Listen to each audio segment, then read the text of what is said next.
Hey folks, this is Rhykker with a Diablo and Overwatch news wrap-up video where we give our thoughts on the happenings of the week. This is our 18th episode in this series, so feel free to check out any previous episodes, and make sure you have subscription notifications turned on to be alerted of new episodes. This week's episode will be a quick one, because I'm crazy busy with BlizzCon trip preparations. I'll be attending Diablo and Overwatch panels to keep you guys up to date on all the latest happenings in these games. I'll do my best to get videos up while I'm at BlizzCon, but the absolute best way to get up-to-date news from me will be via Twitter. So follow me at Rhykker, and I'll be live tweeting from BlizzCon all the latest developments and updates on videos. Additionally, I'll actually be on one of the Diablo community panels alongside some other fantastic Diablo community members. So if you have a virtual ticket, do tune in to watch. Alright, now we're going to dive into some Diablo news, but we have a pretty heavy topic to get to that is related to Overwatch, but more related to gaming in general, and that'll be right after Diablo. So if you don't care about any of the Diablo news, feel free to skip ahead to the big discussion at the time indicated above. So into Diablo news, patch 261 is now live. The new season will be starting on November 9th. Now, there was a bit of a hiccup with the launch of the season. There was an exploit that was found towards the end of PTR, and the patch actually launched with the exploit. Thankfully, though, Blizzard acted very fast, shut that down, and there was no negative impacts on the community. Now, patch 261 is bringing some big sweeping balance changes. A lot of items are getting buffed. That said, set items are changed retroactively. In other words, you do not have to farm set items again. However, regular legendaries are not being updated. You need to get the item again. And within the game, it's considered a separate item. It's basically a new item, so you can't take your existing item and reforge it to turn it into the new one. You can extract the power to get the new item's power, and the extracted Kanai's Q powers are being retroactively updated, but otherwise,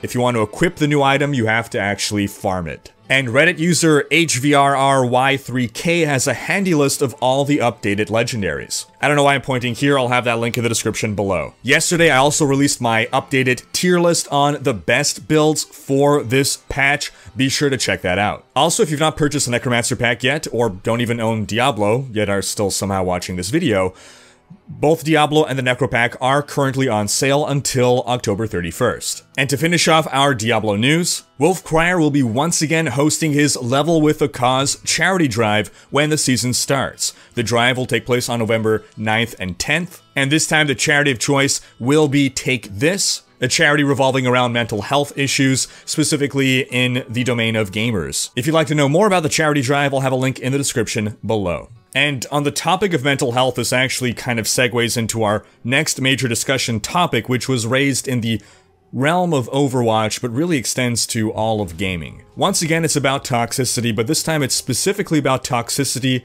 towards girl gamers. Overwatch streamer and weather service posted a video on YouTube with some highlight clips of the kind of comments she receives as a girl gamer. Here are a couple highlights.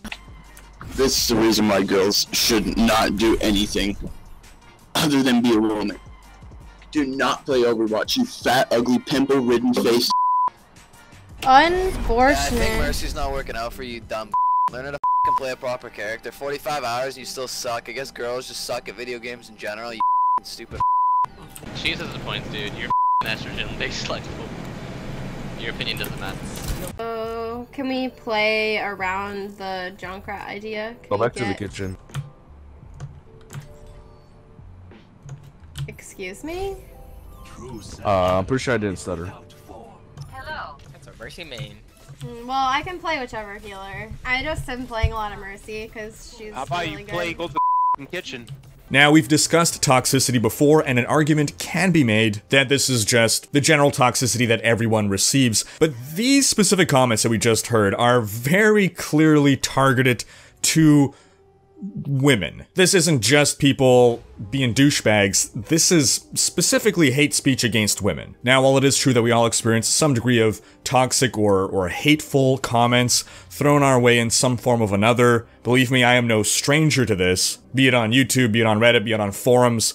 I'm always getting hateful comments thrown my way, but none of these have ever been attacks on my gender, or on my race, or on something specifically discriminatory against me, against some label of what I am. Well, I guess I've been criticized for being a YouTuber, but that's probably pretty fair criticism.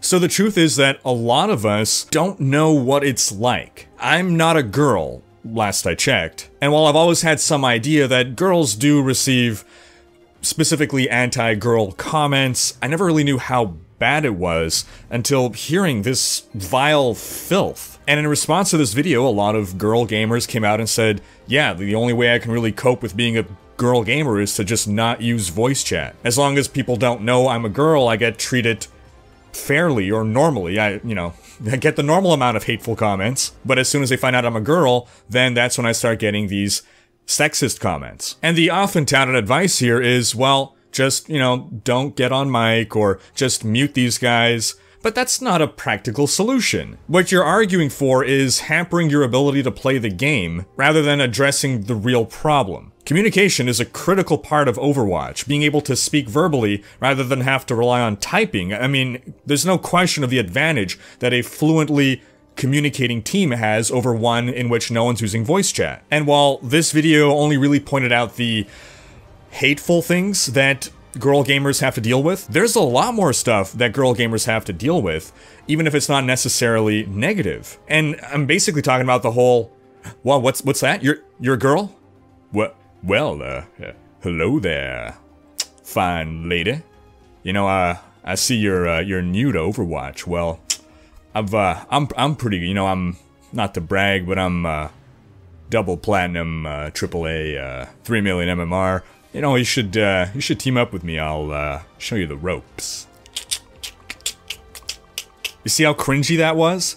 Girls have to put up with this cringe all the time. I would argue that the vast majority of girls just want to be treated like normal people. They don't want to be treated any differently because they're girls, either hatefully or being hit on or treated special or anything. They just want to be treated normal. They don't want sexist comments being hurled at them, but they also don't really want to be white knighted either. And if we want to make video gaming a more approachable space for girls, then we have to learn to treat someone no different whether they are a guy or a girl. And if you don't want to make gaming a more approachable place for girls, if you believe that girls don't belong in video games, then go f yourself. But what do you folks think about all this? If you're a girl, what's your experience in dealing with toxicity? If you're a guy, were you surprised like I was at the amount of vitriol that girls have to put up with? Alright, and that takes us into the actual Overwatch news itself. This week we got a developer update on eSports. There'll be a link in the description below to that video. But basically we're gonna see features that'll make Overwatch eSports a better viewing experience for spectators, like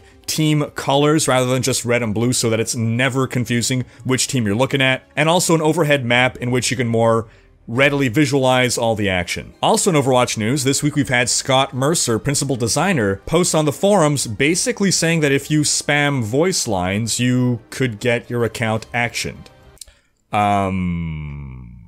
What?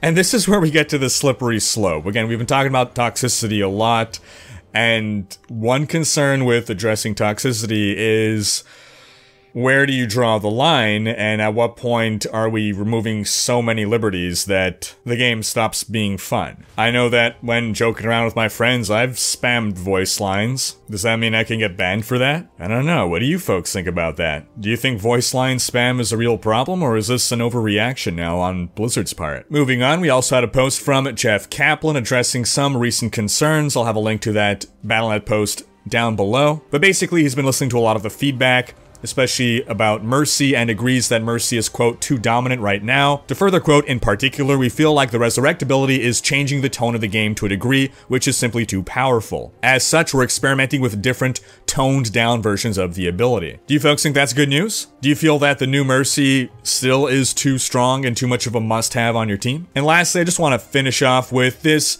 really cool Soldier 76 fan skin concept. This is made by concept artist Jeremy Ho, and I think one thing it highlights is that while we all enjoy the goofy, jokey skins, I personally would love to see more really cool, serious skins. But what about you folks? And that's gonna wrap up our video for the week. As a reminder, feel free to comment on any and every story that we've covered. Thanks for watching. Special thanks to my Twitch and Patreon supporters for making these videos possible.